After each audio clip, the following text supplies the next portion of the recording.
What a beautiful morning to go flying. Haven't seen any planes land or take off yet. I think it's too early. It is literally 6 o'clock, so I'm not sure what time, but the sun is shining, the planes are planing, that's even a word, and we're going Athens. Good morning. Where do I want what? Hang on, start again. That's all good. Morning. We've just got ready. It's travel day. Half asleep. Very half asleep. Feel fresh though for a shower, and much cleaner. Really, really excited. Didn't sleep, you know. I know the bed's really comfy. The room was nice and cool, which is good. I think you're always really excited. You always wake up before your alarm. It's the only day you wake up before your alarm on travel day. Literally just doing the final dad check in the room. Going to get out of here. We're going to get a taxi over to T3 just because it's easier. T5, hopefully. Oh, T5. What did I say? T3? T3. I see. I'm always thinking we're going out of T3. Going to T5. Good job you're here with me. I was going to the wrong terminal. Check in, get into the lounge, and it's never too early for some champagne, right? Because it's travel day. Here we come, Athens. Nice. Anyone else have a travel husband that does all the luggage, transportation? I feel used. When my gay turns manly, grrr, with all the luggage. You're so manly, aren't you? Uh-huh.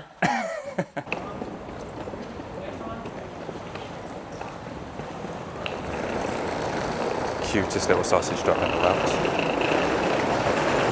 In we go to T5. So we're in the north side club lounge in Heathrow.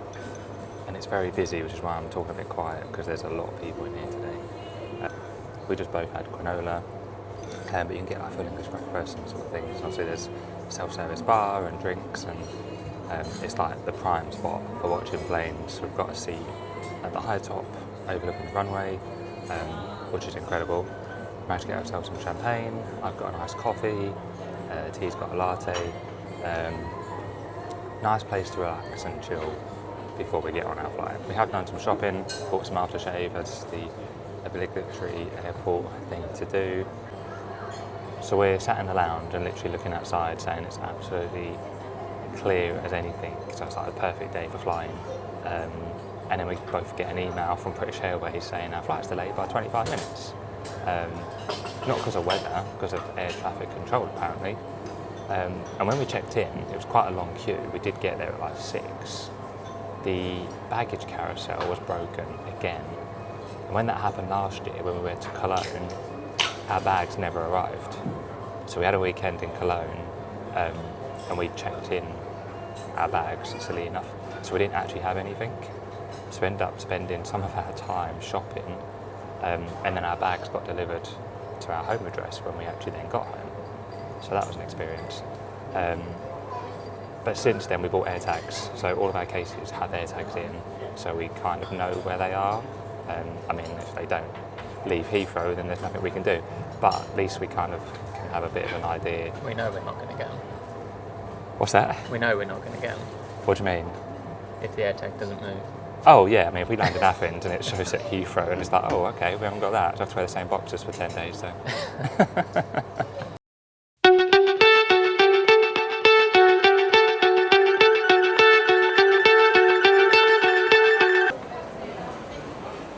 Going this way? Yeah, A18. What would be your review of the lounge? Yeah, it was good. It was busy. It's not as good as the Virgin Lounge because that's, you know, table service and it's a bit more intimate. Yeah, the Virgin Clubhouse at T3, if you've ever been there, we love. It is table service, it's not buffet. So I feel like the food is a bit more fresh on the hot stuff, but we just had like some fruit, granola, and stuff like that, so we're okay with that sort of thing. And obviously a glass of fizz, but it was a nice lounge. It's got a great view though, I would say that. Trying to do two things at once, we're going the wrong way. So here's a trick if you didn't know with the BA Lounge, which I actually see on a different vlog, so I'm just going to reshare what we found. It wasn't a trick that we ourselves identified, it was somebody else that told us about it. And it works. It does work. So obviously they have self-serve alcohol spirits, prosecco, wine, that sort of thing, but we do prefer champagne. If you go and ask any member of staff for a glass of champagne, they kind of give you like a little wink, which is quite funny, and then they go and get it. So it's like a secret trick that they do have it, they just don't have it out available for self-serve, I'm guessing, because, you know, volume and it will get rinsed. So, and there were other people doing it as well. Tristan almost chickened out, but I did tell him, I did see it in a vlog, and someone did tell us to try it, and it worked. If it doesn't work when you do it, I do apologise, but it has worked as of today when we done it, and that was in the North Galleries Lounge. Here's another update. So we left the lounge in plenty of time, and our flight is delayed, which we still left to meet the original time. Walked all the way down to the south side of the terminal at gate A18. Sit down. Which is what it said in the lounge. Start to get comfortable. Yeah, that's what it says in the lounge, and on the board. Tristan just goes to check because they're not boarding, and I thought they would be boarded by now. Actually, it's at the north side, they've changed the gate, and it's back to A9. So we're now sort of heavily breathing, walking down to the other side of the airport to try and get, it does say boarding. What's up is down, what's left is right. Chasing stars and holding you. I can't see the end, but we'll see it through.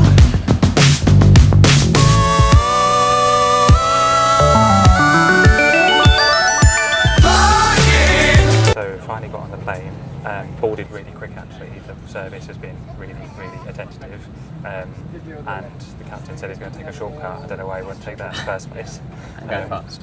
He's just going to go faster, yeah. So rather than be a 4-hour flight, it's going to be a 3-hour and 5-minute flight, which actually means even though we were delayed, we're only landing in Athens 5 minutes later than what we originally would have been if we hadn't been delayed. It's not to do with them, it's to do with delays with Madrid apparently, and flights coming in on air traffic control. So we're settled in, now waiting to literally have a seat. Menu? Got the menu, T's happy because he's got full English breakfast, and obviously on the other side, champagne. Can't go wrong. See if we keep you updated throughout the flight, but so far.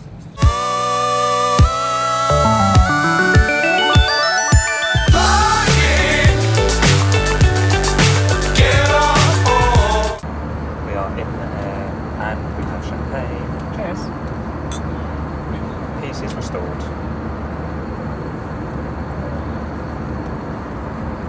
And because we're on an early flight, there we get a breakfast. That should be coming around shortly. I've ordered a dairy-free one because I can't have lactose, so we'll see what that's like. Last time I done that on BA was really, really nice. So I'll show you what that is when it comes out. On top of the world.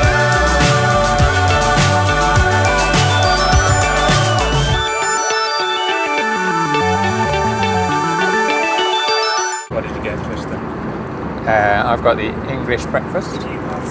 We do the big reveal. Okay, the big reveal. It looks okay. Looks nice. Yeah. All crispy bacon. Bacon's pretty crispy. Got a croissant, some fruit, and like a yogurt muesli. That also looks very nice. Yeah. Okay, I have started eating this and it's really, really tasty. It's like a salsa, eggs, potatoes, which is really, really nice. Okay, we've just had our meal, which we've just shown you. I would give that a solid 9 out of 10 for plain food. It was really, really tasty. It actually thought out the meal option, especially for dairy-free. They haven't just given you anything. So I rated mine really, really high. What did you think of yours? What did you score it out of? I scored mine out of 10. I said mine was a 9 for plain food. Oh. Yeah. I'm going to go 7.5. I think that's equally quite good. Food on planes obviously is very controversial, and obviously people have a lot of different opinions, and I know it can vary depending on suppliers and what you have.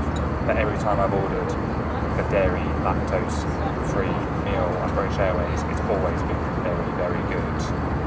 I've done it before with Virgin, and I can't say it was good at all. So I've done that a few times, and it's always been inconsistent. Whereas they seem to have better meal options. Again, I know it can vary, not everyone has the same experience, but I would give that a really good rating. So, Nice. Flight is nice and smooth. The sky is super clear, so you can see everything. So it's a really nice flight so far. The cabin crew as well are super attentive. Right, so we, in line with what the Points guy does, if you don't follow them on Instagram and sign up to their weekly newsletters. They do something called the call bell challenge. Press the call bell and see how long it takes them to come to your seat. Just for anything, tea, water, drink, whatever it was. 25 seconds, which I think is really impressive. Not bad. And then I think he clocked it on my phone and he was actually laughing because he'd spotted what I'd done. I think that's really impressive. So, and it was champagne, actually. We pressed the bell, I started the timer, and he walked down the aisle with the bottle of champagne and he looked through the curtain and said, if that's 7A and C, just take the bottle of champagne. So you kind of knows. It's like they know us. They just know us already. I would say that's really good attentive service, so give it a go on your next trip. See if you can beat 25 seconds. So we've got about an hour to go on the flight, and then just brought around more drinks. Some shortbreads, snacks, and I mean these are so inflated.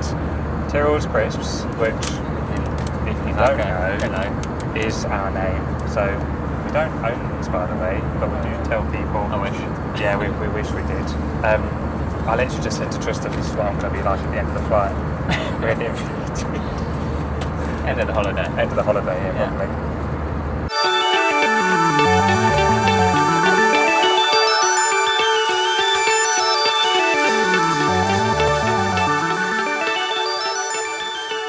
Right, we have landed in Athens. They thought they had a problem with one of the tyres, so we just stopped in the middle of the runway.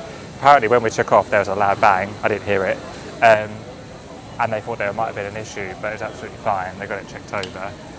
We are through security. Bear in mind I thought there was a lot of delays with security and fingerprints and the system, it wasn't, it was straightforward and we was literally through within Like minutes. 2 minutes. Which was really straightforward. My biggest concern is we've got air tags in our luggage and we've got 3 cases that we checked in. 2 are in Athens because they have registered. 1 of them still shows at Heathrow. Whether it's because it just hasn't registered or it's not pinged or we tried to play the sound thing, it just won't work. So we're about to find out whether we've got all 3 of our cases or just 2 of them. We had like 2 normal cases and we checked in one of our hand luggage just because it was easier and we haven't then got to carry it and we have short space in the cabin. So let's find out. Room 607. So we are staying in the Ermass Athens, which is a service department, I would call it. Yeah. As you come in, we're on the 6th floor, hence the room number. Spare pillows, you've got a wardrobe obviously with hangers. That's not getting my laptop in it, but it is a safe with a hairdryer. Quite a small one, but it's good for your passports. Mirror, some chairs. This is the first time we're coming in here actually, so I'm doing literally this without any preempting. And it does have like a kitchenette, so sink, microwave, as Nigella would say. Coffee machine, Tristan bringing the bags in, such a good husband. Storage space. Sofa, somewhere to sit. Bed, towels. I don't know what the view's like. I will look at that in a sec. So I come around the other side. Oh, there is a TV here. TV there. And then let's go and have a look in the bathroom. The aircon's really nice, which is good. Into said bathroom. This is really nice. Mirror, full-on shower. Looks like they've got some nice amenities in here too, which is good. Everything's clean, it's tidy, it all looks very refreshed. Update, since we got here, we did get all of our suitcases. Phew. They did all come out, luckily. The security was really quick. We got through that rapidly when everyone was telling us it was going to be really long. Yeah. The taxi was like 40 minutes. From the airport to here? Yeah, but it only cost £30. £30-ish. That was an Uber. Which was Uber. They also have something called Freenow, which is their equivalent of Uber, so they do have an alternative. And every taxi they have is yellow. It's really unusual. But there was a lot of traffic, but I felt like it was quite reasonable for getting here, to be honest. And that was quite nice. So yeah, we're going to check in, freshen up, go out, explore, get something to eat, and a drink, and then take it from there. So we are in our room. freshly showered, somewhat unpacked, not a lot, because Not we're only really. here for 3 nights and then we're going on to the ship. So just kind of got out the essentials and stuff like that. But it's a really nice place, really central. We're going to close off the vlog now because we're literally going to go out, have dinner, go onto some bars, just generally go around the area. If you have made it this far, again, we just want to thank you so much. And hopefully this is an improvement on pre-travel day because we've got more content and hopefully we knew what we was doing and working the camera around, kind of. But obviously keep an eye out because there is more stuff to come. We've also got tomorrow, what's today? Is that day Thursday? Thursday, yeah. We've got a couple of full days in Athens. Yeah, And full day tomorrow, full day Saturday. Also, we get on the ship on Sunday afternoon, so we have like the morning. So we have got stuff going on in Athens that we'll show you, and then obviously then we've got the ship stuff as well. So yeah, thank you so much. We do really appreciate it. Remember to like, subscribe, share. More content will come. So yeah, thank you so much, and we'll hope to see you soon. See you soon. See you later. Bye. Bye.